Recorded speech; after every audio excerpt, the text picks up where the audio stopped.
Oke, yes.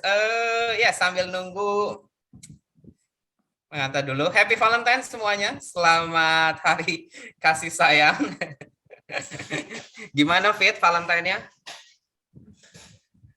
Seru-seru. Kok seru sih?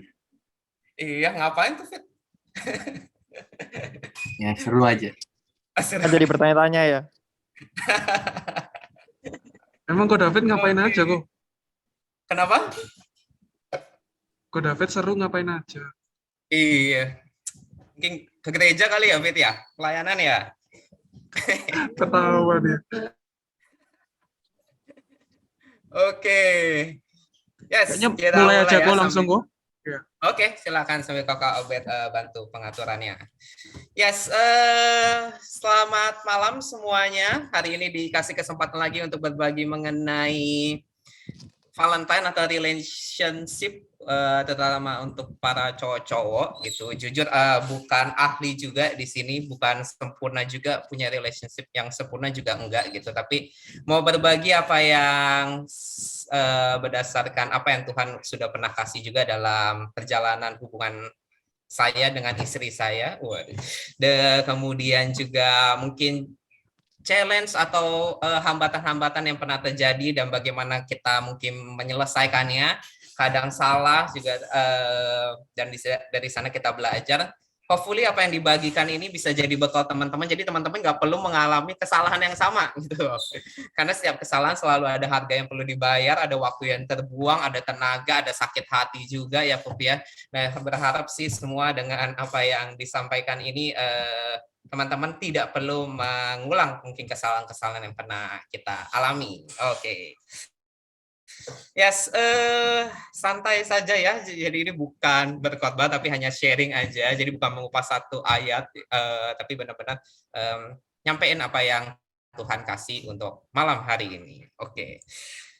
Izin untuk share screen ya, Bapak Moderator. Kita masuk. Oke.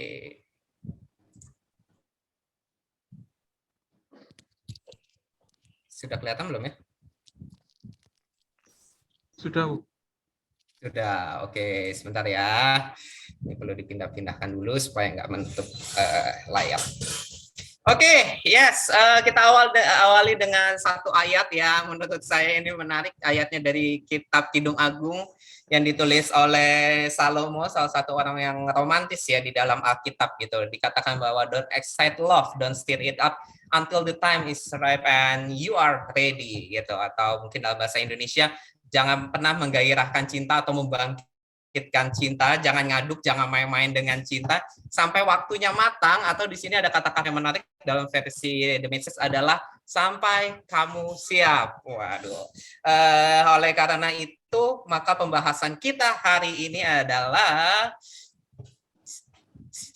sudah terganti. Oke, siapkah kau untuk jatuh cinta lagi? Oke. Mungkin bagi yang belum pernah jatuh cinta, mungkin ini kali pertama siapkah kau untuk jatuh cinta pertanyaannya. Tetapi mungkin yang sudah berkali-kali berulang-ulang udah expert banget dalam hal jatuh cinta, mungkin ini pertanyaan refleksi lagi, siapkah kau untuk jatuh cinta lagi gitu. Jangan sampai sakit hati, jangan sampai trauma. Dan buat yang lagi membangun relationship, mungkin ini bisa jadi bekal buat teman-teman dalam membangun relationship-nya supaya lebih sehat, lebih kuat, lebih menyenangkan hati Tuhan sesuai dengan apa yang firman Tuhan, apa yang menjadi kerinduan Tuhan buat kita semua. Oke, yes, kita harus mempersiapkan diri kita nih sebelum benar-benar jatuh cinta. Sorry, mau tanya dulu dong, boleh nggak ya? Kasih reaction ya. Siapa yang saat ini sedang dalam relationship? Ini sebenarnya aku tahu nih, cuma pengen lihat aja nih siapa yang mengakui dan enggak nih. Oh, ada Fit. Oke, ada lagi yang sedang dalam relationship? Oh, Steve. Wah, ya. Ada lagi, ada lagi?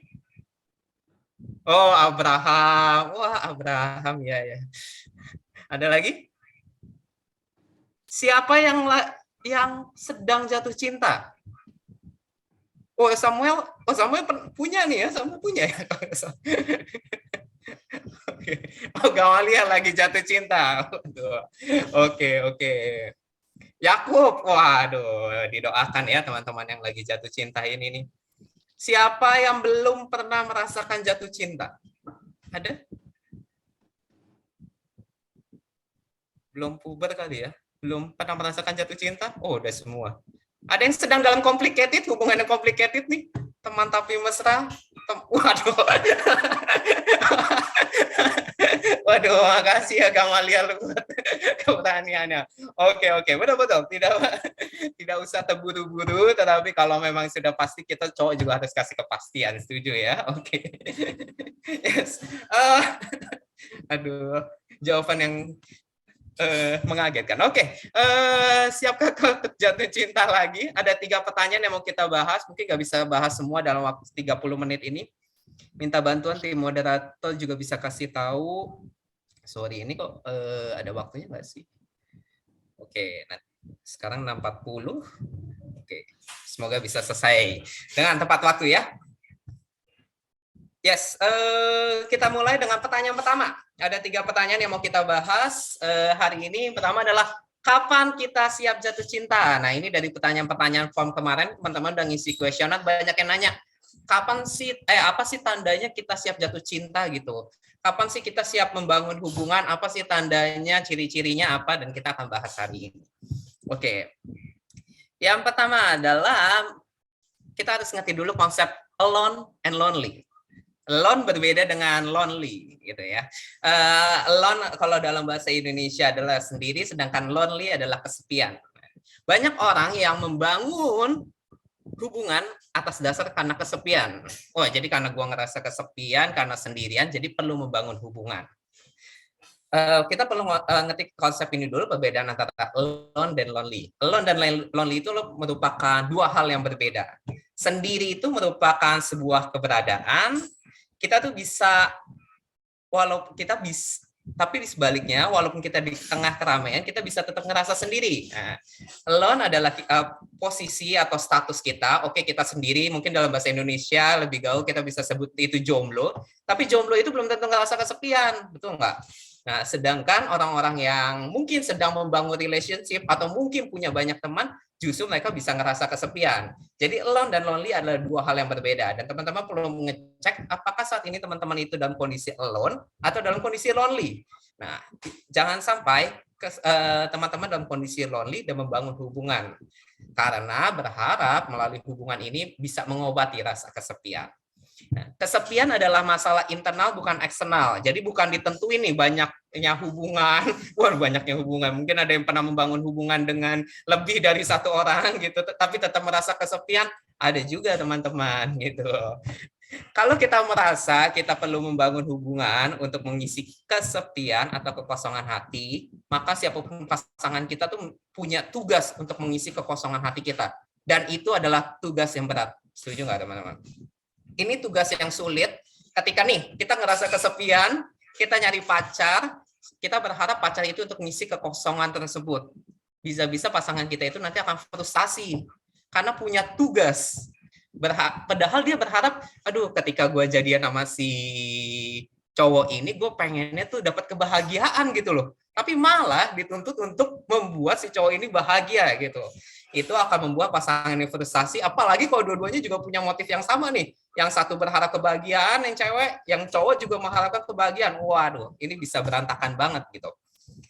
Mungkin ilustrasi yang bisa tergambarkan adalah kayak 2 cangkir, yang satu kosong, yang satu penuh. Kita tuh kosong banget ya hati kita, sedangkan si cewek ini penuh gitu.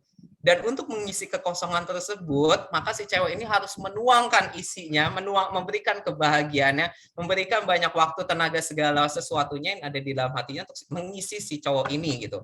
Dan apa yang terjadi ketika itu diisi, maka si cewek ini pun yang akan akhirnya merasa dirinya itu mengalami kekosongan. Jadi sebenarnya hubungan yang baik itu harus dibangun oleh 2 pribadi yang utuh, 2 pribadi yang sama-sama bahagia gitu loh. Oke, next. Oke, karena sebenarnya ya, ini ayat, ini lucu nih ayatnya ya. Di 1 Korintus 7 ayat 28, tapi dalam bahasa sehari-hari. Tetapi kalau saudara kawin, itu bukan dosa. Begitu juga kalau seorang gadis kawin, tidak berarti berdosa. Hanya mereka kawin itu akan menghadapi banyak kesusahan. Dan ini Rasul Paulus bilang, saya ingin saudara terhindar dari kesusahan-kesusahan itu. Gitu. Pernikahan atau hubungan itu nggak bikin masalah itu jadi lebih sedikit ya teman-teman. Apalagi diisi oleh pribadi yang dua-duanya ini nggak penuh. Oleh pribadi yang dua-duanya itu hanya mencari pacar hanya untuk mengisi kekosongan hatinya. Apa jaminannya nih kalau sendiri itu aja nggak bisa bahagia, dua orang jadi lebih bahagia? Nggak ada jaminan hal itu gitu loh. Jadi kapan waktu yang tepat untuk kita jatuh cinta?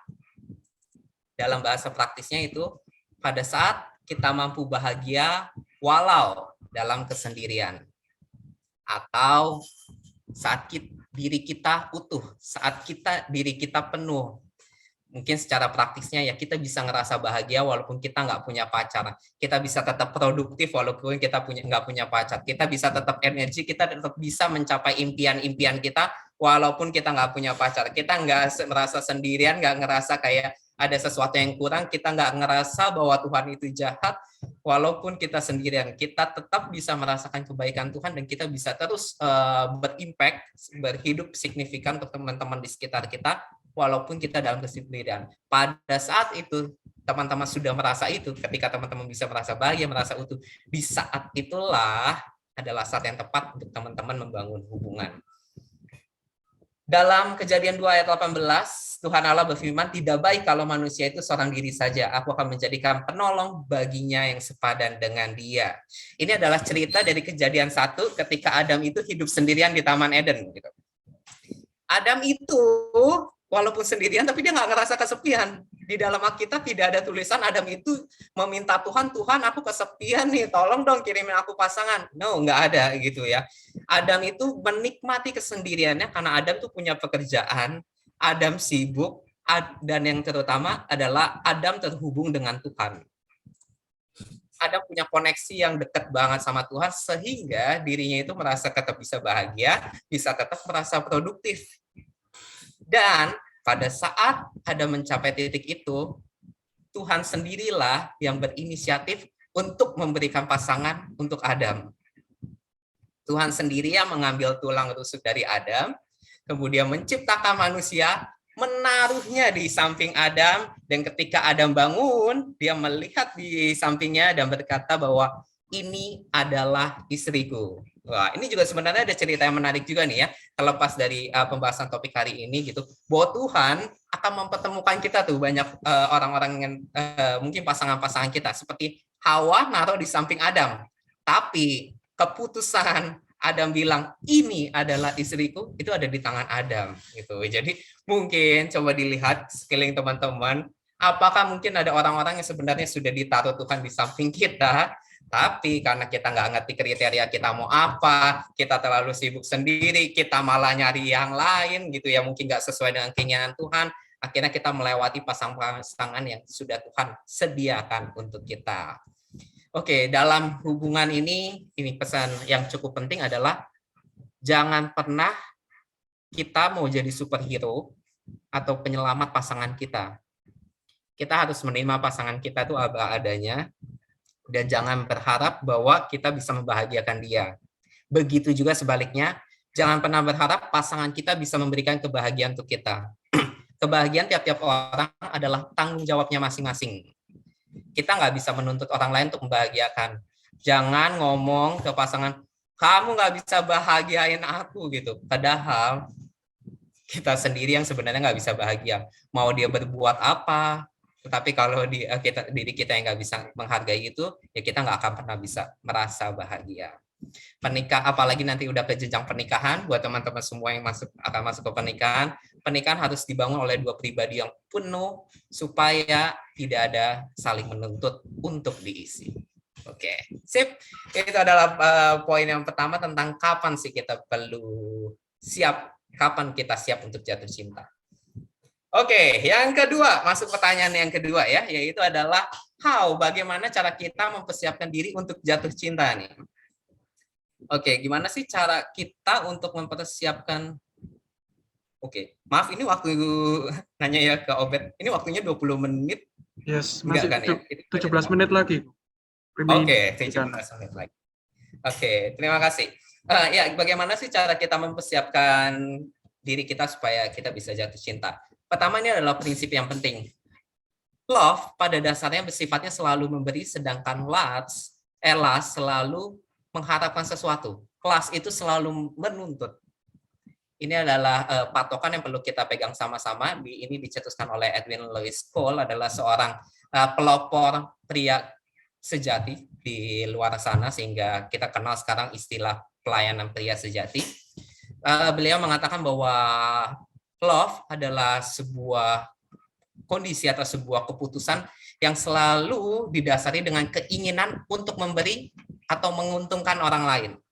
Sedangkan lust atau nafsu selalu menuntut untuk dipuaskan.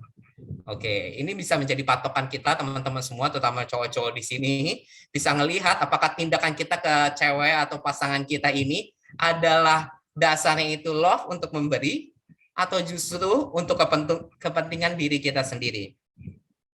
Oke. Kasih itu sifatnya adalah memberi. Setuju ya? Kasih sifatnya adalah selalu memberi. Tetapi di satu sisi, we can give what we don't have. Kita nggak akan pernah bisa memberi apa yang kita nggak punya.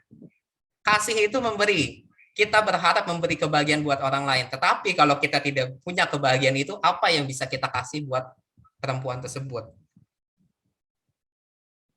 Kasih sifatnya selalu memberi. Kasih berharap melalui hubungan ini, pacar kita, pasangan kita berharap kita bisa memberikan sukacita buat dia. Tapi kalau kita nggak punya sukacita itu, apa yang bisa kita kasih buat dia? Kita nggak bisa ngasih ketenangan, kita nggak bisa ngasih rasa secure kepada pasangan kita kalau diri kita sendiri aja tuh merasa insecure. Jadi, kita nggak akan pernah bisa memberi sesuatu yang kita nggak punya. Jadi PR yang pertama adalah kita harus punya apa yang mau kita kasih ke pasangan kita. Nah, ini berita baiknya. Di Mazmur 23 ayat 1 dikatakan bahwa Tuhan adalah gembalaku, takkan kekurangan aku. Seorang pria tidak perlu wanita untuk bisa memenuhi kebahagiaannya. Seorang pria maupun wanita tidak perlu untuk mencapai kepenuhan, untuk mencapai pribadi yang utuh, memerlukan orang lain atau memerlukan pasangan hidup. Tidak, karena Tuhan pun sebenarnya cukup. Kita bisa bahagia, kita bisa senang, kita bisa produktif, kita bisa menikmati hidup ini, kita bisa bersyukur dengan kita terus berhubungan, koneksi sama Tuhan terus. Yes. Dan dengan kita koneksi sama Tuhan terus, tujuan kita tadi kan dibilang ya, kapan kita siap untuk membangun hubungan, yaitu ketika kita menjadi pribadi yang utuh, dan yang pribadi yang utuh ini bisa kita capai dengan kita berkoneksi dengan Tuhan. Nah, yang kedua, selain kita harus koneksi sama Tuhan, yaitu kita perlu latihan, teman-teman. Kita perlu melatih diri kita untuk membangun hubungan. Jangan membangun hubungan dulu baru latihan ya. Seperti kayak atlet-atlet kan mereka latihan dulu ya. Mereka pelajarin dulu konsepnya. Seorang atlet tinju misalnya, dia latihan dulu cara teorinya dulu, cara tinju itu yang benar kayak apa, kemudian dia latih dengan mentornya, latih sparring juga, mungkin dia sama teman-temannya dulu, kemudian baru mereka bertanding. Walaupun di pertandingan itu pasti ada pengalaman, ada pembelajaran baru yang mereka terima. Begitu juga dengan hubungan. Kita jangan membangun hubungan dulu sebelum kita siap. Kita bisa latihan dulu sama teman-teman kita, kita bisa latihan dulu sama tim pelayanan kita, apakah kita bisa membangun komitmen dengan mereka, apakah kita bisa jadi orang yang percaya, kita bisa latihan sama keluarga kita nih, kita udah bisa terbuka belum sih sama mereka, kita udah bisa ngasih kasih kita buat mereka atau belum sih gitu. Ketika teman-teman udah merasa siap, bukan sempurna ya, tetapi ketika teman-teman merasa siap, itulah waktunya teman-teman untuk membangun hubungan. Oke, kita perlu latihan nih. Nah, cuman yang agak tricky-nya, tidak ada formula yang pasti untuk membangun hubungan yang berhasil. Kenapa? Karena yang terlibat adalah dua orang yang berbeda. Mungkin resep-resep atau tips-tips yang aku kasih dalam hubungan aku belum tentu bisa works juga di hubungan misalnya David dan Lydia, dalam hubungan Steve dengan Natalia. Kenapa? Karena individunya juga berbeda-beda gitu. Mungkin aku butuh pasangan yang bisa memperhatikan aku, mungkin David tidak membutuhkan itu. Begitu juga dengan hal-hal lainnya gitu. Jadi salah satu yang perlu kita lakukan adalah kita men-set kriteria kita seperti yang tadi Melanie juga sampaikan. Betul, Meliana, sorry, Meliana, oke, Meliana, ini agak terbalik-balik terus. Seperti Meliana yang katakan, kita set dulu apa yang kita mau, maka kita tahu kita harus improve diri kita tuh kayak apa sih. Gitu. Oke, ini kita mau, aku mau kasih lihat hasil kuesioner kemarin ya. Sebentar, aku sharing screen dulu, ganti sharing screen ya. Oke, udah berubah? Udah berubah? Sudahkah? Bentar ya. Sudah, Udah. Oke, terima kasih. Sebentar, justru aku yang ketutup nih. Bentar ya. Oke, ya. Oke, ini kita lihat dulu dari sisi cowok ya. Dari sisi cowok nih, siapa yang ngisi, kita bisa lihat nih teman-teman tuh nulis apa gitu. Oke, wah ini ya puji Tuhannya mungkin The Movers gara-gara The Movers ya. Ya, salah satu kriteria menurut ini dari sisi cowok nih ya, dari sisi cowok-cowok menulis pengen perempuan atau pengen cewek yang seiman, takut dan cinta Tuhan itu paling banyak. Ini puji Tuhan lah ya teman-teman jawab kayak gini. Gitu. Kemudian berikutnya ada rajin mau bekerja, sayang sama orang tua, setia, nggak jorok dan baik gitu. Kemudian ini adalah kriteria yang wajib, yang kuning ya. Yang merah ini adalah yang kriteria tambahan atau yang bisa ditoleransi. Oke, ada yang pengen perempuannya itu cantik. Oke, mantap. Atraktif, mungkin atraktifnya kita bisa kategorikan juga dengan sesuatu yang menarik dari fisik ya. Feminin, setuju. Kalau saya juga setuju. Feminin. Rambut panjang, elok parasnya. Ini saya agak kurang tahu bedanya cantik dengan elok parasnya. Mungkin ini punya makna yang berbeda ya. Oke. Kemudian sefrekuensi, suka anak kecil, rajin, mapan. Wah, ternyata cowok-cowok juga berharap cewek-cewek yang mapan ya. Ini tuntutan untuk cewek-cewek semakin berat ya ini. Oke. Komunikatif, tetap suka walaupun kadang duka, bisa melengkapi kekurangan. Oke. Saya nggak akan terlalu banyak bahas tentang kriteria dari para cowok ini. Teman-teman bebas menentukan seperti apa. Cuman ada prinsipnya seperti ini. Waktu itu juga Papi atau Pak Gam juga sempat share kayak gini. Teman-teman harus bisa bedain kriteria mana yang teman-teman suka karena tampilan fisiknya gitu ya, tertarik gitu ya. Teman-teman juga yang kedua adalah teman-teman harus bisa bedain kriteria mana yang cocok untuk dijadikan teman wanita ya, teman. Dan mana kriteria yang cocok dijadikan istri atau pasangan hidup yang akan nemenin teman-teman sampai titik akhir. Oke. Ini kita fair-fairan aja ya, kebetulan kita cowok semua di sini ya. Contoh, mungkin kita suka dengan cewek-cewek yang seksi gitu ya, mungkin ya. Dengan body yang bagus, kemudian suka pakai pakaian yang terbuka gitu ya. Sangat menggoda, atraktif mungkin ya, atau itu termasuk elok parasnya gitu ya. Tetapi mungkin kriteria tersebut mungkin dalam di hati kita nggak suka kalau kita punya istri kayak gitu loh. Teman-teman pernah ngalamin nggak? Teman-teman suka ngelihat cewek seksi, tapi teman-teman nggak pengen pacar teman-teman kelihatan atau berpenampilan seksi. Kalau ke mall, kita suka lihat cewek pakai celana pendek, tapi kalau pacar kita pakai celana pendek, kita omelin, ganti dulu itu. Pasti teman-teman pernah mengalami juga gitu. Dan oleh karena itu teman-teman harus bisa bedain nih, mana yang teman-teman suka, mana yang teman-teman pengen dijadikan teman aja, mana yang dijadiin istri. Ada juga nih, suka nih sama cewek ini. Dia tuh suka ngobrol, kalau ngobrol tuh nyambung sefrekuensi tadi seperti yang dikatakan. Terus enak, gampang banget diajak hangout, mau sampai malam pun juga oke gitu ya. Nah, tapi tanya lagi, kalau teman-teman punya istri kayak gitu, oke nggak? Yang suka hangout sama teman-temannya, bahkan sampai malam, sama bergaul juga dengan siapapun, terlalu super, suka atau enggak gitu. Atau jangan-jangan perempuan itu hanya cocok untuk dijadikan teman kita. Nah, oke. Itu Mungkin bisa jadi bahan renungan atau refleksi teman-teman juga gitu ya. Saya nggak akan terlalu banyak bahas di bagian situ. Oke. Cuman ada satu kriteria kalau boleh menambahkan, semoga waktunya cukup, adalah seperti yang Alkitab katakan bahwa hai istri-istri tunduklah pada suami, hai suami-suami kasihilah istri dan jangan berbuat kasar. Salah satu kriteria yang mungkin Alkitab kasih clue buat kita kalau untuk membangun hubungan atau hubungan yang baik, hubungan yang sehat adalah carilah wanita, carilah perempuan yang bisa menghormati kita. Karena pria, salah satu kebutuhannya adalah dihormati. Itu adalah salah satu kunci yang penting supaya teman-teman bisa menjalin hubungan yang lebih baik dengan pasangan teman-teman semua. Oke, kita masuk ke perempuan. Nah, ini menarik nih. Kelihatan ya, cukup jelas ya tulisannya ya. Oke, yang wajib dulu ya. Kita bahas yang wajib dulu. Seiman, seimbang dalam Tuhan, ikut melayani Tuhan, takut cinta Tuhan. Ini dari 19 perempuan jawab kurang lebih lah semuanya ini ya. 15 4 tambah 2. Suka dengan cowok-cowok yang takut akan Tuhan. Wah, ini ketahuan berarti yang isinya cewek-cewek The Movers semua.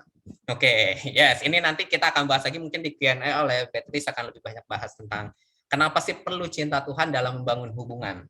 Oke, nah ini ada yang menarik nih teman-teman. Banyak yang bilang nggak kasar, bahkan spesifik bilang nggak suka main tangan, dan mungkin sabar juga bisa kita katakan ke situ gitu. Dan ini Alkitabiah banget loh. Di tadi yang Kolose 3 ayat 18 sampai 19 itu dikatakan bahwa hai suami-suami, kasihilah istrimu dan janganlah berlaku kasar terhadap dia. Secara spesifik Alkitab nyebutin dan melarang janganlah berlaku kasar terhadap dia. Dan ini adalah catatan penting buat kita semua kalau punya istri, kita perempuan itu cowok butuh dihormati, sedangkan perempuan tuh butuh dikasihi. Oke, ini adalah kuncinya untuk bikin hubungan ini adalah jadi lebih baik lagi. Jadi teman-teman belajar mengasihi, belajar untuk tidak main tangan, tidak berlaku kasar. Karena itu adalah sangat penting untuk sisi wanita. Oke, nah berikutnya bisa membimbing. Wah, ini menarik juga nih, bisa membimbing. Kita bisa aja orang yang takut Tuhan, kita bisa aja jadi orang yang cinta Tuhan, kita bisa aja orang yang benar-benar setia, komit banget sama Tuhan, tetapi nggak bisa membimbing orang lain. Tidak ada jiwa leadership di dalam diri kita. Padahal tanggung jawab atau kodratnya suami adalah menjadi kepala yang seharusnya bisa membimbing. Dan teman-teman harus bisa upgrade kemampuan teman-teman di dalam bisa membimbing ini. Membimbing untuk takut akan Tuhan, membimbing hubungan ini ke arah yang lebih baik. Dan teman-teman bisa latihan itu dengan keluarga teman-teman, bisa latihan dengan tim pelayanan, bisa latihan ke adik-adik kita untuk kita bisa membangun kemampuan untuk bisa membimbing orang lain. Oke, yang berikutnya nih, sabar juga menarik juga nih kan. Sabar ini sesuai dengan 1 Korintus 13 ya, kasih itu sabar. Oke, tidak suka main tangan, tidak suka kasar, cuma di satu sisi sabar juga membangun hubungan gitu. Jangan terburu-buru untuk memutuskan untuk membangun hubungan, tetapi teman-teman butuh waktu yang namanya PDKT atau waktunya perkenalan sebelum beneran pacaran, apalagi sebelum pernikahan gitu ya. Sebelum pacaran aja teman-teman harus PDKT dulu. Kenapa? Karena kita nggak tahu nih orang yang kita bakal ajak hubungan itu seperti apa gitu. Kita sama-sama nggak tahu lah, dia nggak tahu kita nggak tahu dia gitu. Dan jangan berharap orang tersebut itu berubah setelah menikah. Itu bahaya. Teman-teman mendapat apa yang ada di depan teman-teman sekarang, itulah yang akan teman-teman nikahi, dan dia akan jadi seperti itu. Puji Tuhan kalau dia berubah. Tapi kalau dia nggak berubah, itu adalah konsekuensi yang teman-teman udah harus bisa terima. Oke, jadi manfaatkan waktu pacaran ini dengan sungguh-sungguh. Kalau memang nggak sesuai, putuskan di pacaran. Jangan berharap, nanti kalau udah nikah dia mungkin jadi lebih perhatian kali. Nanti kalau udah nikah dia mungkin bisa jadi lebih baik, nggak judes lagi. Oh, jangan begitu teman-teman, gitu ya. Karena ya pernikahan itu adalah komitmen jangka panjang sampai seumur hidup. Jangan sampai teman-teman menyesali perbuatan tersebut, gitu. Dan jangan salahkan pasangan kita kalau dia tidak berubah setelah pernikahan. Oke, termasuk kita meminta maaf segala macam, itu juga termasuk sifat yang sabar. Bekerja keras, rajin, dan tanggung jawab. Oke, kita lihat dulu sekilas ya, ini karena waktunya cukup mepet. Kemudian ada setia, saling mendukung, nggak pelit, mapan ya. Wajar kalau cewek minta cowok yang mapan, sayang sama ortu dan keluarganya adalah suatu komponen yang penting. Bisa komitmen, tidak merokok dan peminum, untuk sebagian cewek ini adalah satu faktor yang penting. Bisa menerima apa adanya, talkative, bisa buat bahagia, jujur, dewasa, dan good attitude. Oke, bicara tentang bekerja keras, yes, teman-teman nggak perlu sampai menjadi crazy rich Surabaya untuk bisa menikahi seseorang, tapi ketika teman-teman punya komitmen untuk bekerja keras dan rajin, aku rasa bakal banyak banget, aku yakin bakal banyak banget cewek-cewek yang jatuh hati juga kepada teman-teman semua. Gitu. Dan berbicara tentang tanggung jawab, nah ini agak penting banget, segala sesuatu harus dipertanggungjawabkan, termasuk dalam berpacaran. Oke. Dengan perkembangan yang ada saat ini, sering banget anak-anak muda atau ya siapapun juga suka terlibat dengan premarital sex, atau mungkin teman-teman bisa apa ya istilah lainnya, sex before marriage, free sex, or anything else lah, whatever teman-teman bisa nyebutin. Tetapi premarital sex atau seks di luar nikah ketika pacaran adalah tindakan yang tidak bertanggung jawab. Karena kita mengambil sesuatu yang kita belum boleh ambil. Gini, banyak yang mikir kayak gini. Alasannya gini nih, kalau kamu cinta aku, yuk kita melakukan hubungan. Kita free sex. Bukan hubungan relationship ya. Maksudnya ini adalah free sex. Yuk kita free sex. Percayalah teman-teman, ketika itu dilakukan, teman-teman bukan semakin yakin kalau dia cinta, tapi teman-teman akan semakin meragukan si perempuan ini. Akan justru timbul tanda tanya, apakah dia dengan cowok-cowok lain juga seperti itu? Apakah dia sudah pernah melakukan sebelumnya? Apakah nanti dia ketemu teman, kecantol orang, ketemu dimanapun yang mungkin ganteng, yang lebih menarik dari aku, dia akan melakukan hal itu juga? Karena dengan aku aja kok, dia dengan kata-kata yang manis yang kita kasih, dia mau kok melakukan hubungan seks di luar nikah. Dan itu malah akan jadi memperkeruh suasana. Begitu juga pasangan kita juga makin nggak percaya. Jangan dikira pasangan kita jadi makin percaya. Pasti dia akan semakin curigaan. Ini cowok ini kalau lagi ngumpul teman-teman, pulang malam sedikit mungkin jadi dicurigain juga gitu. Apalagi kalau mau izin keluar kota, semakin dicurigai juga gitu. Free sex bukan merupakan solusi dan sama sekali sebuah tindakan yang tidak bertanggung jawab dalam sebuah hubungan. Baik itu cowok maupun itu cewek. Oke, berikutnya ya. Nah, ini menarik nih. Kita masuk. Waktunya sudah habis kok. Cepet banget. Serius nih. Yes. Iya, cepet banget ya. Oke. Ya. Oke, thank you teman-teman. Sorry nggak bisa ngabisin semuanya. Hopefully bisa membantu teman-teman dalam mempersiapkan hubungan yang akan datang. Tuhan memberkati semuanya. God bless. Thank you, Ko. Thank you, Ko. Thank you, Ko. Thank you, Ko. Selamat malam teman-teman laki-laki di The Movers. Mohon maaf saya tadi tidak bisa menyelesaikan materi saya.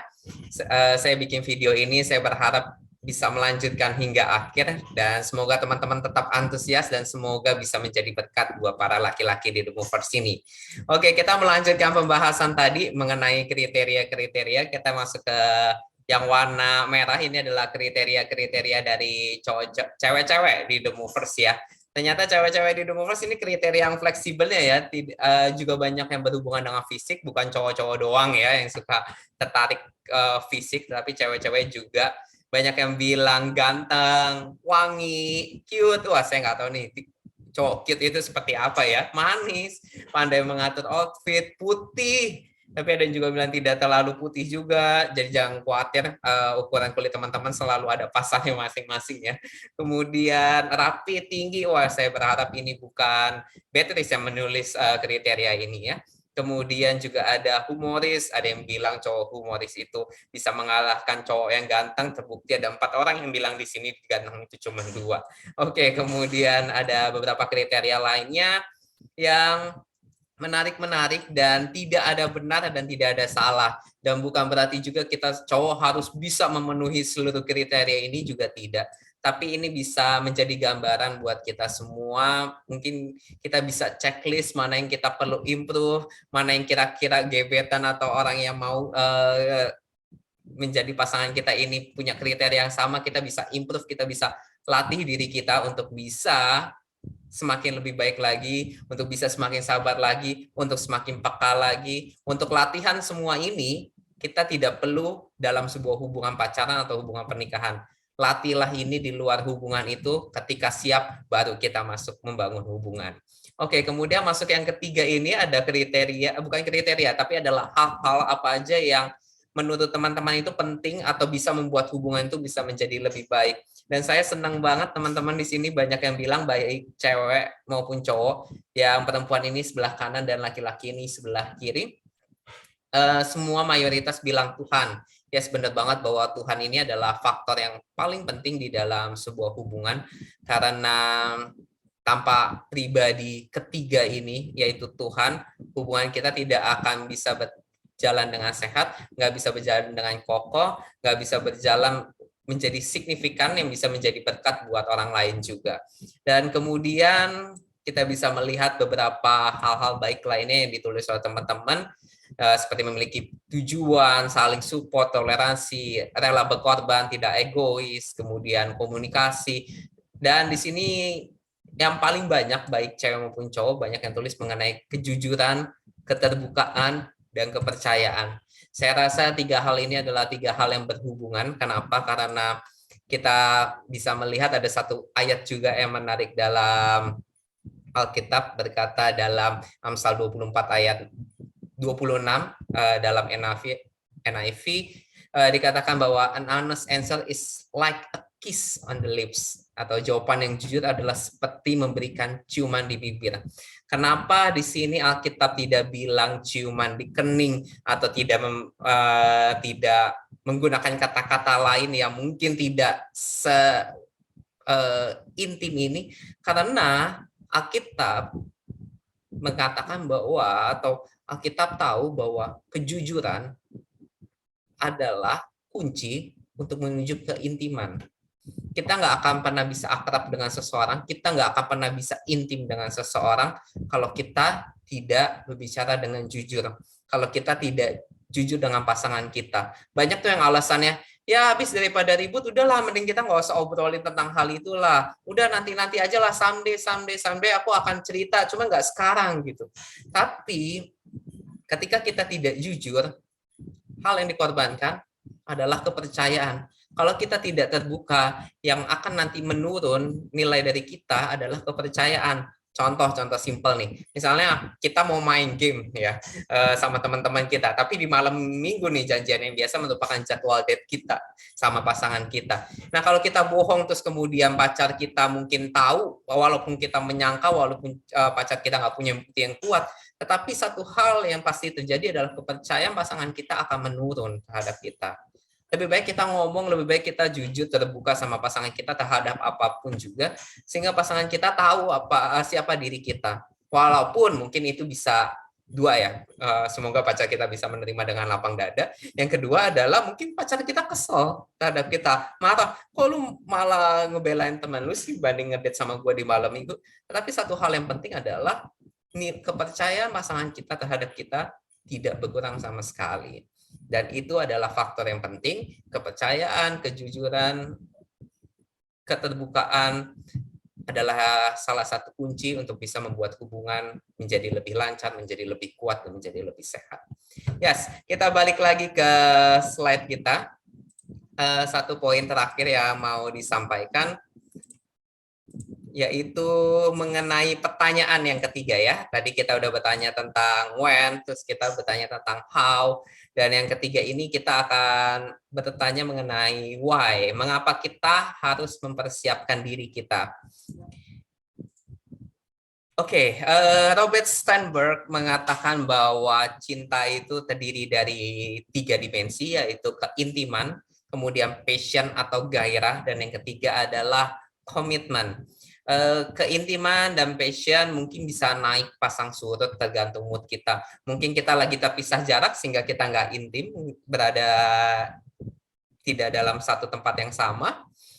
mungkin kita lagi sibuk juga sehingga kita harus fokus terhadap masing-masing juga. Mungkin kita lagi banyak masalah juga, kita lagi banyak menghadapi tantangan sehingga mungkin kita berkurang passion kita terhadap pasangan kita, gairah kita terhadap pasangan kita. Tetapi yang membuat hubungan itu bisa tetap kokoh, yang membuat bisa bertahan adalah komitmen.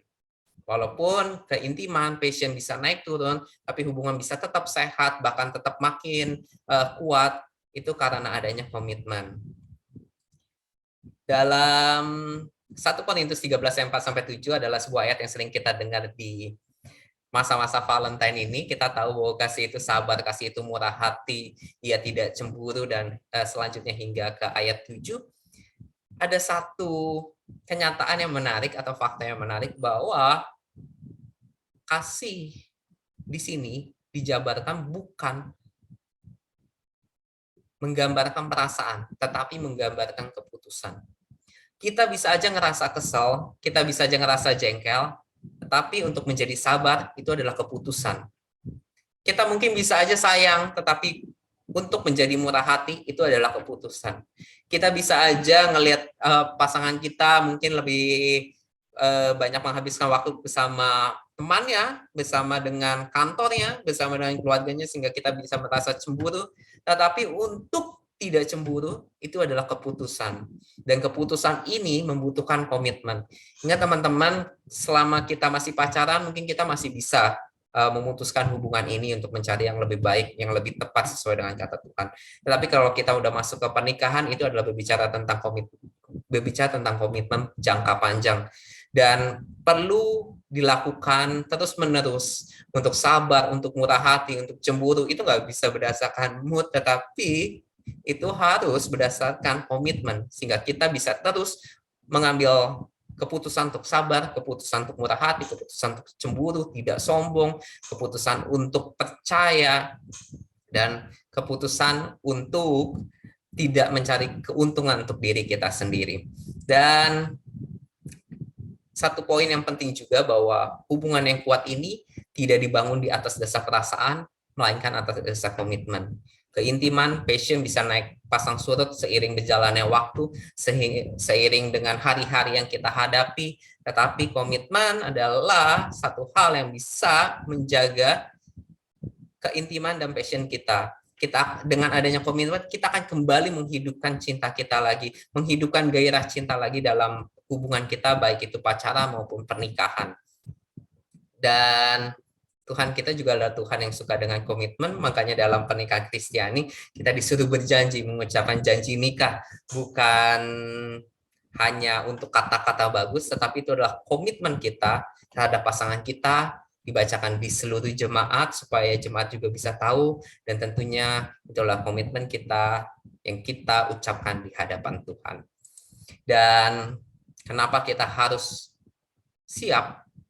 Karena setiap hubungan selalu ada harga yang dibayar. Ketika kita membangun hubungan, apapun hubungan itu, apalagi dalam berpacaran atau pernikahan, pasti ada tenaga, ada waktu, ada perasaan, mungkin ada relationship kita dengan teman-teman kita yang kita korbankan, yang kita taruh di sana. Dan ketika kita tidak siap, kita tidak akan mampu berkomitmen. Dan ketika kita tidak mampu berkomitmen, sudah pasti hubungan tersebut menjadi tidak sehat dan akan berakhir dengan putus, berakhir dengan hal-hal yang tidak enak, berakhir dengan putus hubungan di antara relationship, dan itu harganya akan menjadi lebih mahal. Mungkin akan jadi trauma, mungkin kita akan jadi sakit hati, kita mungkin akan jadi anti terhadap membangun hubungan kembali, mungkin kita juga akan kehabisan waktu. 10 tahun aku pacaran dan harus berakhir dengan putus karena aku tidak siap, dan aku menghabiskan waktu 10 tahun dalam hidupku bukan dengan orang yang salah, tetapi karena diri aku yang nggak siap. Dan itu sangat merugikan diri kita sendiri dan masa depan kita. Yes, itu aja. Saya berharap melalui apa yang saya bagikan, teman-teman bisa lebih mempersiapkan diri untuk membangun hubungan, sehingga hubungan yang dibangun bukan hubungan yang main-main, tetapi hubungan yang serius di hadapan Tuhan, dan bisa berlanjut ke dalam pernikahan yang sakral dan membawa dampak yang luar biasa untuk generasi selanjutnya. Terima kasih, Tuhan memberkati, dan selamat mempersiapkan diri membangun hubungan.